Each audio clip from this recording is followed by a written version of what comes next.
Hi, I am Tiffany Ball, and I'm the founder of Grow Networking. And we are a platform for entrepreneurs to get together and grow their business. And we do that by in person events for networking, where it's really more for service oriented people. So if you're looking to come and shove your card in somebody's face, that's not the space to do it. We are about learning how people do business versus what you do for business. And then we have an online membership platform as well. That is amazing. Okay, so bring me back. Okay. How did you get started in all of this? Oh, that's a long story. I'm going to shorten it up for you. I have a 20-year background in hospitality. So I manage Hilton and Marriott hotels across the United States. And when I was in Albuquerque, New Mexico, I got pregnant and I had my son, and we moved to Colorado. And I realized I cannot be a hospitality person running hotels anymore if I wanted to be a good mom. So we moved to Virginia and I started on my entrepreneurial journey. And if anybody's ever done that, you understand the ups and downs. I eventually had to go back and work for someone again. And in that process, I got fired. And I don't get fired. That's not who I am as a person. So it was devastating. And I ended up having to kind of reevaluate what I wanted to do for the rest of my life. And so I sold my home and 90% of my things and bought a 36-foot travel trailer and moved into that and was going to homeschool my son and travel around the country because I just didn't want to work for anybody ever again. Never again. And so that idea kind of got put to the side when I realized I was running and I wasn't doing what I was meant to do. And I'm a believer in purpose. So I decided to stick around, and I told my son's father, because we work really well, co-parenting, we're good friends, and he owns his own business. And so I said to him, what do you think about not moving around? And he was like, okay, what do you want to do? And I said, I don't know. I want to be a public speaker, but I have no idea how I'm going to get there. No idea. And he said, okay, well, you're going to have to make money. So why don't you get your life insurance license and you go and sell for me? And I was like, I don't like selling. I hate selling. And he was like, just go to networking events and market us around and make appointments. I'll sell. And I was like, cool, I can do that. And so I started networking. And I was really good at it because I'm very good with people. I'm very good with making people feel comfortable around me fairly quickly. But in the process, I recognized that there was a space that needed to be filled. And that was for people who networked the way that I did. A lot of networking events are very ick. It's like the minute you go in, everything's transactional, you don't feel good, and therefore people don't go back. And if you're not out there networking, building your social proof in person, then it takes a lot longer to build your business. And so I felt a lot of business owners were missing out on an opportunity because they didn't like the space and how it felt. And so I decided to create Grow Networking, where we get rid of the ick and bring business owners together and professionals together to network in a way that feels a lot more comfortable and nurturing, as woo woo as that sounds, and enjoyable. So you are speaking to the wrong person when it comes to the. I had an event called My Growth Tribe Networking for Introverts. Mm, It was there you go. essentially, There you go.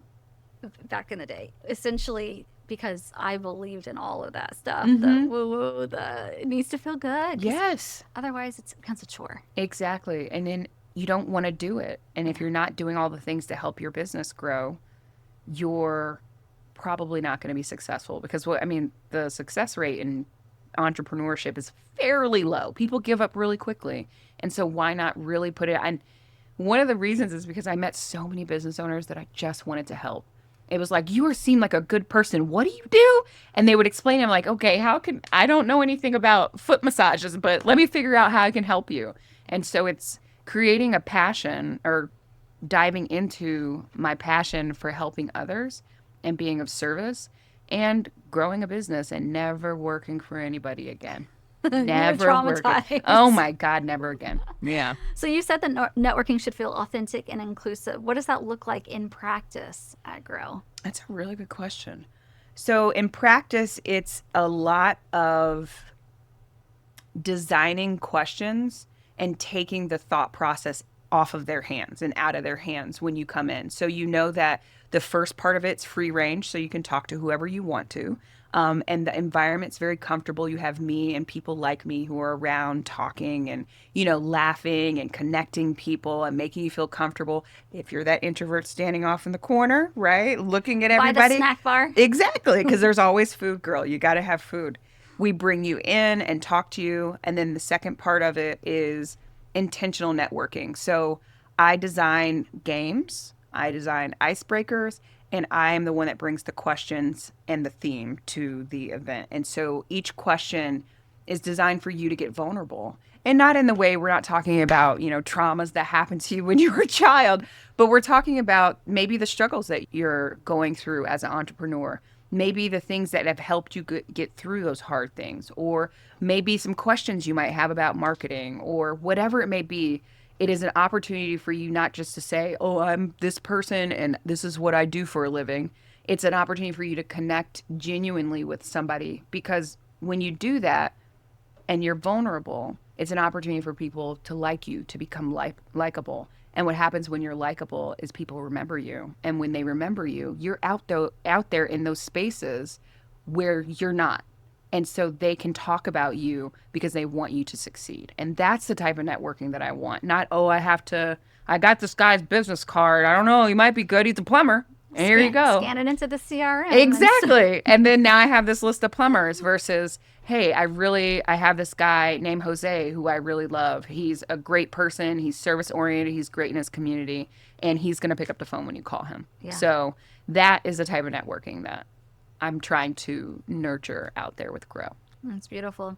And you talk about transactional networking versus relationship driven networking. Mm-hmm. You kind of just now touched on it. Mm-hmm. Is there anything else you'd like to add to that? I think I need for people to understand that there is value in all different types of networking. Just because you want to be transactional doesn't mean there's anything wrong with it. But there are a lot of people that don't like that. There are people who do like transactional networking, like BNIs and things like BNI, 212s, things like those. Those are more like referral groups. I don't look at that as networking in a way, because you're not growing anything. You're just kind of sticking with one person in each industry. But for me, you network the way that makes you feel good. So if you don't like to do vulnerability and, somebody giving you the questions, you only want to talk about your business, then Grow isn't for you.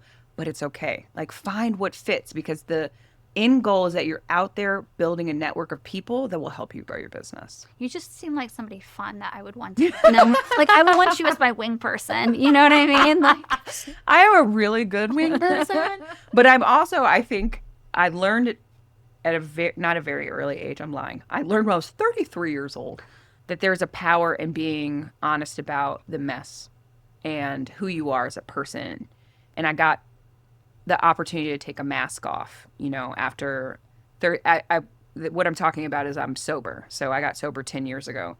And in that process, I realized how inauthentic I was presenting myself to the world. And people find me very friendly and comforting and connectable because I'm just so honest about who I am as a person. I'm awkward. I'm messy. I drop the F-bomb probably more often than I should, but it's just who I am. And I genuinely just want to be of service to other people because it makes me feel good. It's a selfish reason. It makes me feel good. Yeah. But thank you for that. You're welcome. We're just speaking on authenticity. It's funny, just leading me to my next questions here. Why is it important to create those spaces where entrepreneurs can show up as their true selves? I think for two reasons. One, when we are able to be our true selves, people connect with us more. There's a story I like to tell people about one of my premier partners. His name is Chuck Hall with Winston Chimneys, and I just love him. But he's just authentically who he is. But he's a man's man, right? He's not about getting vulnerable. And we were at a networking event, and one of the questions was for him to talk about somebody who is like a mentor to him and he respects a lot and admires in his field. And as he was talking about this person, there was just this moment where he was so himself and so vulnerable and so open that I had a visceral reaction where I connected with him. And because of that, in that moment, even though before I wanted him to succeed, in that moment, I wanted him to succeed even more. So it was like double down on this feeling of whatever I can do to help you succeed. So when you're able to be yourself, people can connect with you more. The other part of that and the other part of the coin is when you're able to be yourself, then you can do it longer and you can focus on things that mean more in your business and you can enjoy it more. The reason I didn't like being in the structure of working for somebody, in hospitality, in management, I did management for a really long time. You're playing a role. You're being who somebody else needs you to be to fill that space. And it becomes very strenuous and it's an energy sucker. But if you can go and be around people who are authentically themselves and be yourself, you leave and you have more energy. You leave and you love what you're doing. And therefore, when things get hard, it's easier for you to get through those spots and those spaces because you can latch on to, at least I get to be myself. I could be broke, but I can be myself being broke. You can go to bed and feel good. Exactly. What lessons from your own career shaped the way that you approach building community? Oh gosh, you're good with these questions. I probably will say with hospitality, I spent 20 years building a facade of who I was and who I thought other people needed me to be, whether it be driving a BMW, having a bunch of money, wearing the clothes, going out in the spaces, telling you what I thought you wanted to hear. And when I got sober, I realized I had to start building a life that I didn't want to run away from. And in building a life that I didn't want to run away from, I had to recognize and start learning about who I was really. And in breaking down my loves, my hates, the things I was insecure about and putting them out there, I started to attract the right people that were going to help me get to where I needed to be. And when it comes to networking, I recognized that these things and these lessons that I learned about being myself and showing up for myself, and then it in turn helped me show up for other people, wasn't just something for my personal life. It was something that you can do in business. And I think that it gets really technical. If I'm a insurance person, then I need to be really good at selling insurance or knowing about insurance.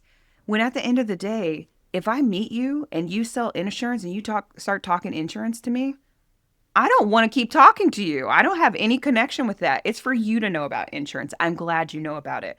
But do you have a dog? You a dog or a cat person? Like, where'd you go on vacation? Who are you as a person? And so when people understand that it's okay to be themselves, it's okay to not talk business, and it'll get you more business if you stop talking so much about business, I think that the world would be a better place if people veered more into that direction. I don't know if I just rambled or not. No, but, it was a beautiful ramble because it definitely touches on the fact that people need to fall in love with you as a human first. 100%. And then it doesn't matter what you sell, they want to support you. Exactly. I could be selling shoes or I could be selling Diet Coke. It doesn't matter. They're like, Tiffany, we're going to sell those shoes and the Diet Coke at the same time because I love you and I want you to succeed. Exactly. Mm-hmm. Okay, so what values do you prioritize when building your team and your partnerships? That is a really good question. The first thing that popped into my head is humility. I have learned in the short period of time that I've been focused on this networking business, but also in the long 10 years that I've been sober, humility is something people don't practice enough. And by that, I mean being able to own your stuff without blaming, pointing fingers, because we're all human. It's something I'm teaching my son.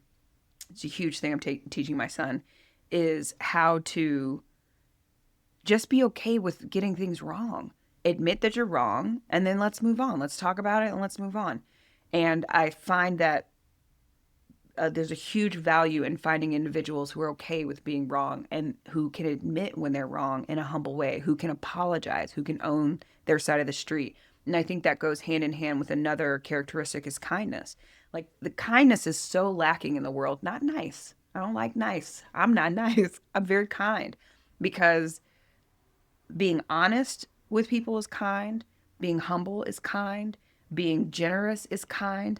kindness is kind of the root of just the beauty that is being a human being. And I think that when you find these individuals and these nuggets, and these are the people that I'm trying to attract, because it's characteristics, and it doesn't matter where you came from. It doesn't matter your background. It doesn't matter what you've done for a living. It doesn't matter what you do for a living, your color, your race, your sex, your nothing.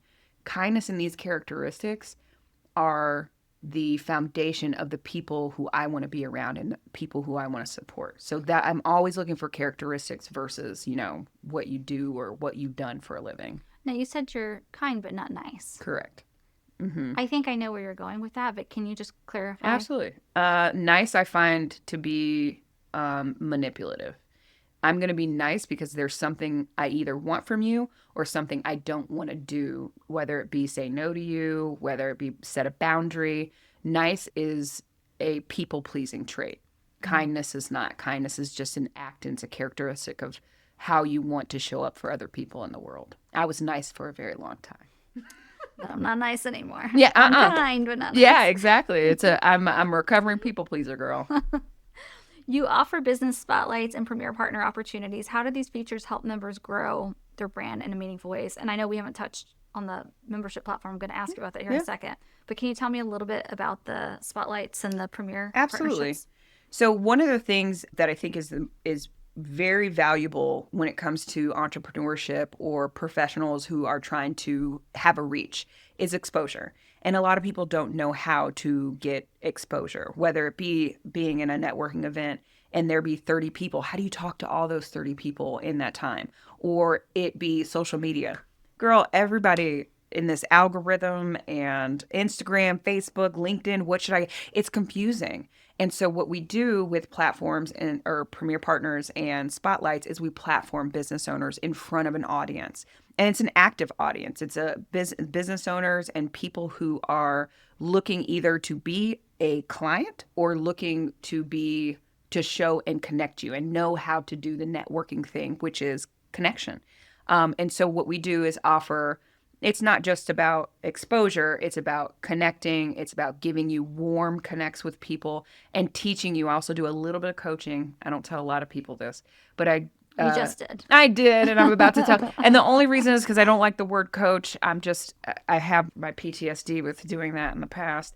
But I like to tell people how to become friendly and to attract people in the 2 to 3 minutes that they get in front of an audience or when they're doing things on social media, how to attract the people that they want by being a good person, not by marketing strategic things. Because God, I don't know anything about that. So yeah. Like how to warmly connect with people. Exactly. Right? Yeah. I can do that all day. How do you measure success for Grow? Not just in numbers, but like an impact in your community. It's interesting because for me, it's how it feels. And again, it's the woo-woo thing, but it's the passion for me. It has to feel good. And I'm a little slower in probably the growth that I can see with what I'm doing because I feel like if I go too fast, it's not going to feel right. And the reason I started Grow in the first place is because these other places weren't feeling good. They didn't feel good when I left or when I entered. It was clicky.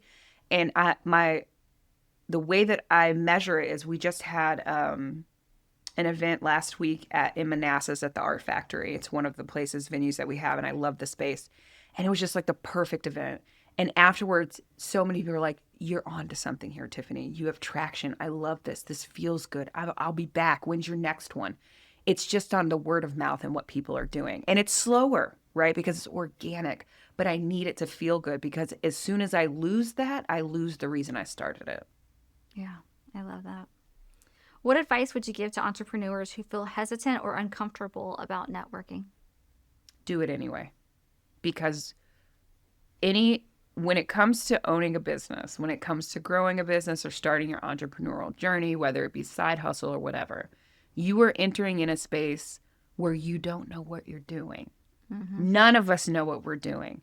And if you let fear stop you because you're going to feel stupid, you're going to feel like you don't know what you're doing, you're going to feel like you're going to mess up a lot, you're going to get into certain spaces and be like, oh, I need to backpedal, I need to do this. There's going to be a lot of fear. And it's the same with networking. Am I going to meet the right people? I didn't get as many cards as I wanted, or I didn't sell anything in this. Whatever it is, whatever you're feeling that's keeping you from doing it, do it anyway, because that's how you exercise the muscle and you get comfortable being uncomfortable. And that's how people who can continue and get through those things, those are the people who succeed. And those are the people who win. Is people who can say, okay, I'm scared and I'm afraid and I don't know what I'm doing and I don't know what's on the other side, but I'm going to do it anyway. That's beautiful. And speaking of stepping and expanding and growing, can you tell me a little bit more about the membership platform? Yes. And this is, if we're talking about fear, I am so afraid because it's something new. We wanted to expand not just in person, because there's only so many people you can reach in person, and there's only so much time that you can allot in a period. And I am one person, so I can't be in 50 million places. And so the idea that we have is to create an online community of people who have it's a paid membership, monthly membership at a low entry, because people who pay attention. And these are for entrepreneurs or business owners or professionals who are looking to expand on how to get to the next level of their business, not just with networking, but with sales, with marketing, and with any type of thing that's going to grow your business. And so we're creating a community online, and we are doing a soft launch, which is going to be in October. October 20th is our soft launch, and we're looking for entrepreneurs who are looking to be in our founders circle. And so if anybody's interested in that, of course, connect with me. But the reason we're doing this is because it is an opportunity for everyone to participate, and to participate on their own time. Because maybe you're the entrepreneur that you're not free during the day, and so you can't make a networking event, or you have kids, or you have 2 jobs, or whatever it is. It's a way for you to show up in the time. If you've got an hour at 3:00 in the morning, then that's when you're there working on your business and learning from people and connecting with the people who are in the community. So it's just another level, the next level of connection that we're offering at Grow Networking. I love that. Thank you. That's exciting. Very. When I say I'm afraid every day when I wake up, but my superpower is getting through it. I promise. Looking ahead, what's your vision for Grow, and where do you see the community expanding in the next 5 years? I don't know if I'm blushing. I am not little, right? And we're not talking about weight. I'm not little. I am very big. Anytime I do anything, my dream and my idea for it is big. So Grow is going to be nationwide. And at the end of the day, I'm hoping worldwide. You think BNI, that's as big as I want to be. I want to be everywhere.